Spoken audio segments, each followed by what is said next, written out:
Bayangkan Anda adalah pemegang 1000 lembar saham di sebuah perusahaan besar. Suatu hari, manajemen mengumumkan rencana merger senilai triliunan rupiah. Arah perusahaan akan berubah. Struktur kepemilikan akan bergeser. Di saat seperti itu, apakah suara Anda diperhitungkan? Untuk mengetahui jawabannya, mari simak video penjelasan mengenai rapat umum pemegang saham.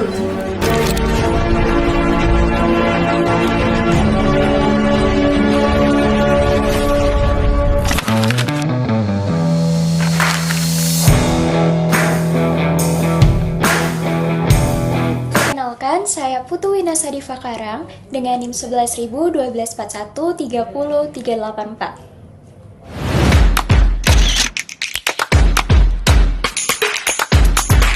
Apabila selama ini teman-teman mengira bahwa dalam perseroan hanya ada bos dan karyawan atau bos dan staff, maka teman-teman salah. Karena sesungguhnya ada satu pihak yang tidak terlibat langsung dalam urusan operasional perseroan, namun memiliki pengaruh yang sangat signifikan.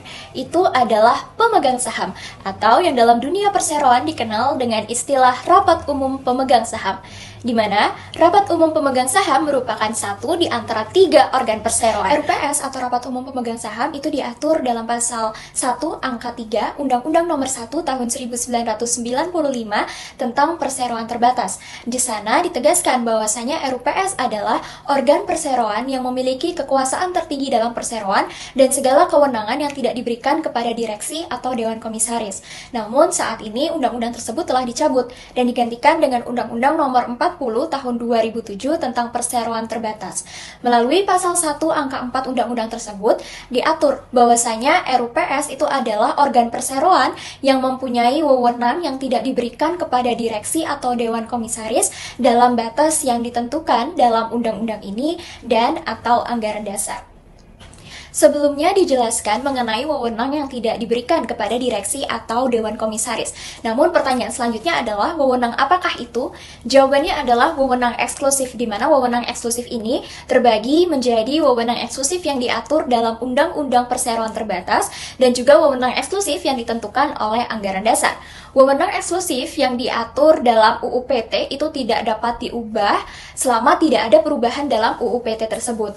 Dan wewenang eksklusif tersebut mencakup seperti penetapan dan juga perubahan anggaran dasar, kemudian penetapan dan juga perubahan modal, pemberhentian dan pengangkatan direksi atau dewan komisaris, kemudian ada pengesahan laporan tahunan dan lain sebagainya yang tersebar ke dalam beberapa pasal dalam UU PT. Sedangkan wewenang eksklusif yang ada atau ditentukan dalam anggaran dasar itu harus terlebih dahulu disahkan oleh Menteri Hukum dan HAM. Kalau saat ini itu adalah Menteri Hukum, dan wewenang eksklusif ini dapat berubah sewaktu-waktu selama tidak bertentangan dengan Undang-Undang Perseroan Terbatas. Selanjutnya adalah dasar hukum dari RUPS itu sendiri. Yang pertama itu adalah Undang-Undang Nomor 40 Tahun 2007 tentang perseroan terbatas.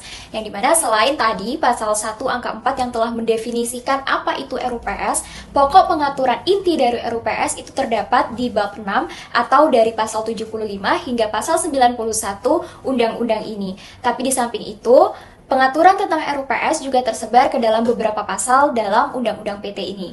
Kemudian selanjutnya adalah Undang-Undang Cipta Kerja, yakni Undang-Undang Nomor 6 Tahun 2023, di mana sebenarnya dalam Undang-Undang Cipta Kerja itu tidak mengubah pengaturan inti mengenai RUPS yang telah ditegaskan sebelumnya dalam UU PT, melainkan hanya terdapat penambahan, yaitu pasal 153A hingga pasal 153J terkait persero UMK yang sedikit tidaknya juga menyebutkan terkait dengan RUPS.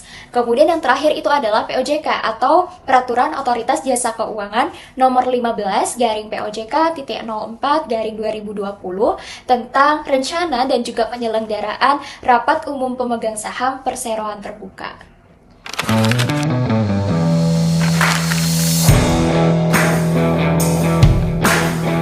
Saya Andini Musikaning Marhani dengan NIM 11.124.130.346.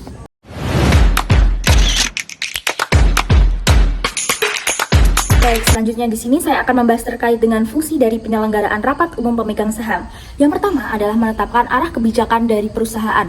Kebijakan yang dibahas antara lain berupa strategi bisnis, rencana pengembangan produk, hingga ekspansi usaha. Yang kedua adalah mengesahkan laporan tahunan. pemegang saham berhak menilai kondisi keuangan perusahaan serta memberikan persetujuan atau saran terkait pengelolaan dana selama 1 tahun terakhir. Yang ketiga adalah menilai kinerja direksi dan Dewan Komisaris. Dalam hari ini, RUPS berfungsi sebagai sarana evaluasi terhadap kinerja dari direksi dan Dewan Komisaris. Pemegang saham dapat memberikan persetujuan atas susunan pengurus perusahaan, sekaligus menyampaikan penilaian atas pelaksanaan tugas dan tanggung jawab dari mereka. Yang keempat adalah menyetujui perubahan anggaran dasar dan aksi korporasi. Setiap perubahan anggaran dasar termasuk langkah struktural seperti penggabungan, pemisahan, atau likuidasi perusahaan harus mendapatkan persetujuan dari RUPS. Keputusan ini biasanya membutuhkan dukungan dari mayoritas pemegang saham sehingga RUPS menjadi forum resmi untuk membahasnya. Yang kelima adalah menetapkan kebijakan pembagian laba dan dividen. Pembahasan mengenai penggunaan laba bersih dan pembagian dividen juga dilakukan dalam RUPS. Pemegang saham berhak menyetujui besaran dividen yang akan dibagikan sebagai cerminan kondisi keuangan dan rencana keberlanjutan perusahaan. Yang keenam, menyetujui penggabungan, peleburan, pengambil alihan, pemisahan, pilot, perpanjangan jangka waktu, dan pembubaran PT. Dalam hal ini, RUPS berwenang untuk menyetujui keputusan yang mengubah struktur dan keberadaan PT karena berdampak besar pada perusahaan dan pemegang saham. Yang ketujuh, menetapkan pembagian tugas dan kewenangan dari direksi. Dalam hal ini, jika direksi terdiri dari 2 atau lebih orang, RUPS dapat menentukan pembagian tugas masing-masing direksi agar dalam pengelolaan perusahaan berjalan dengan efektif dan optimal. Yang kedelapan, mengangkat anggota direksi dan Dewan Komisaris. RUPS berwenang untuk memilih dan mengangkat orang yang akan menjalankan serta mengawasi kegiatan dalam perusahaan. Selanjutnya, untuk yang ke-9 adalah memutuskan penggantian dan pemberhentian direksi serta Dewan Komisaris. Dalam hal ini, RUPS berhak untuk memberhentikan atau mengganti direksi maupun Dewan Komisaris apabila dianggap tidak lagi dapat menyelesaikan tugasnya dengan baik. Yang ke-10 adalah menentukan besaran gaji dan tunjangan direksi serta Dewan Komisaris. RUPS dapat menetapkan remunerasi yang akan diterima dari direksi dan Dewan Komisaris sesuai dengan tanggung jawab dan kondisi dari perusahaan. Yang terakhir adalah memberikan persetujuan atas pengalihan atau penjaminan aset PT lebih dari 50% dari kekayaan bersih.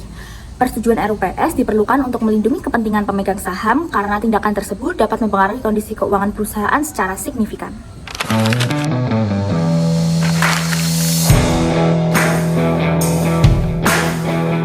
Perkenalkan, saya Nisri Nawarsono dengan NIM 11.1241-303-26.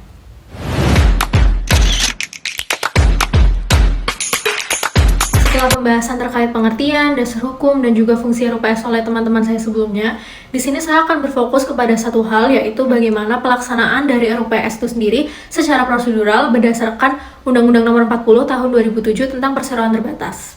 Tahap yang pertama adalah penyelenggaraan. RUPS diselenggarakan oleh direksi atas permintaan dari pihak-pihak lain. Pihak-pihak yang dapat melakukan permintaan, yang pertama adalah pemegang saham yang mewakili setidaknya 1/10 dari jumlah keseluruhan saham yang memiliki hak suara. Yang kedua, Dewan Komisaris dapat mengajukan RUPS dengan memberikan surat tercatat kepada direksi disertai dengan alasannya.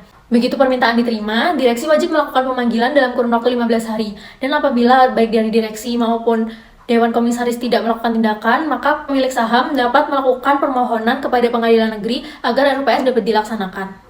Tahap yang selanjutnya adalah pemanggilan. Berdasarkan pasal 82 UPT, pemanggilan harus dilakukan paling lambat 14 hari sebelum rapat, tidak menghitung hari pemanggilan dan hari rapat itu sendiri. Pemanggilan wajib membuat tanggal, waktu, tempat rapat, dan mata acara secara jelas. Dalam pelaksanaan rapat, pemegang saham berhak untuk hadir sendiri atau diwakili oleh kuasa tertulis, dengan catatan bahwa anggota direksi, Dewan Komisaris, dan juga karyawan perseroan tidak boleh menjadi kuasa pemegang saham. Dan untuk saham sendiri, pada dasarnya setiap saham memberikan satu hak suara. Dan yang terakhir adalah terkait dengan pengambilan keputusan RUPS. RUPS sendiri mengutamakan musyawarah untuk mencapai mufakat. Namun apabila hal tersebut tidak tercapai, dapat dilakukan pemungutan suara untuk mencapai suatu keputusan. Dan terkait syarat sahnya keputusan, itu bergantung kepada agenda rapat itu sendiri.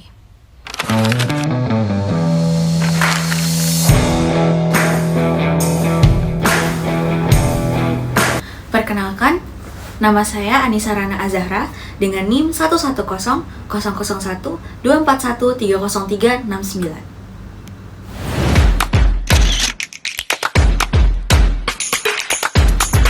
Selanjutnya adalah terkait quorum penyelenggaraan RUPS.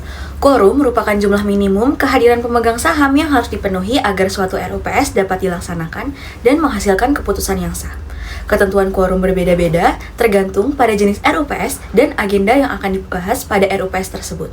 Untuk RUPS biasa seperti RUPS tahunan, pada rapat pertama harus dihadiri lebih dari setengah jumlah saham yang memiliki hak suara. Keputusan dapat diambil apabila disetujui oleh lebih dari setengah jumlah suara yang dikeluarkan. Apabila quorum tidak tercapai, maka dapat dilakukan rapat kedua dengan ketentuan kehadiran lebih dari sepertiga jumlah saham yang memiliki hak suara. Jika masih tidak memenuhi quorum, rapat ketiga dapat dilaksanakan berdasarkan penetapan pengadilan negeri. Selanjutnya, untuk RUPS yang membahas tentang perubahan anggaran dasar, persyaratan quorumnya lebih besar. Pada rapat pertama, harus dihadiri sekurang-kurangnya 2/3 jumlah saham dengan hak suara dan keputusan disetujui oleh minimal 2/3 suara yang dikeluarkan. Jika quorum tidak tercapai, rapat kedua dapat dilaksanakan dengan kehadiran minimal 3/5 saham dengan hak suara, sementara persetujuan tetap membutuhkan minimal 2/3 suara yang dikeluarkan. Apabila masih belum terpenuhi syarat, rapat ketiga dapat dilaksanakan berdasarkan penetapan pengadilan negeri. Kemudian, selanjutnya, untuk agenda RUPS khusus yang memiliki dampak penting bagi perusahaan, seperti misalnya penggabungan, peleburan, kemudian pengambil alihan, pemisahan, atau pembubaran perseroan, diperlukan quorum yang lebih tinggi. Pada rapat pertama, kehadiran minimal 3/4 jumlah saham dengan hak suara dan persetujuan minimal 3/4 suara yang dikeluarkan. Pada rapat kedua, kehadiran minimal 2/3 saham dengan hak suara dan persetujuan minimal 3/4 suara yang dikeluarkan. Jika masih tidak terpenuhi, rapat ketiga juga dapat dilaksanakan berdasarkan penetapan pengadilan negeri.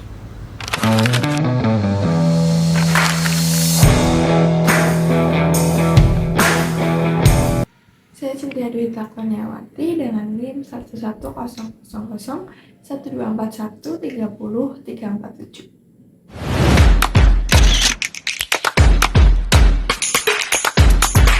Dalam pasal 78 Undang-Undang Nomor 40 Tahun 2007, RUPS dibagi menjadi dua jenis, RUPS tahunan dan RUPS lainnya. 1. RUPS tahunan. RUPS tahunan dilaksanakan dalam kurun waktu setahun sekali. Paling lambat, pelaksanaan RUPS tahunan adalah 6 bulan setelah tahun buku perseroan berakhir. Dalam RUPS tahunan, direksi dan dewan komisaris harus melaporkan laporan keuangan dan keadaan perusahaan kepada pemegang saham yang ada. Laporan yang harus dilaporkan dalam RUPS tahunan meliputi laporan tahunan perusahaan, seperti laporan keuangan, laba, perubahan modal kegiatan perusahaan, rincian masalah, hingga nama anggota, direksi, dan dewan komisaris. 2. RUPS lainnya. RUPS lainnya atau RUPS luar biasa adalah rapat pemegang saham yang dilaksanakan sewaktu-waktu kapan saja sepanjang tahun untuk membahas keputusan mendesak yang tidak bisa ditunda hingga jadwal RUPS tahunan berikutnya.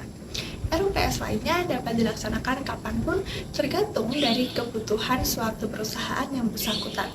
RUPS lainnya dilaksanakan di luar dari jadwal tahunan jika terdapat hal penting yang memerlukan keputusan segera dari pemegang saham, seperti perubahan anggaran dasar perusahaan, pengangkatan atau pemberhentian dari direksi atau dewan komisaris, aksi korporasi seperti akuisisi, merger, atau stock split.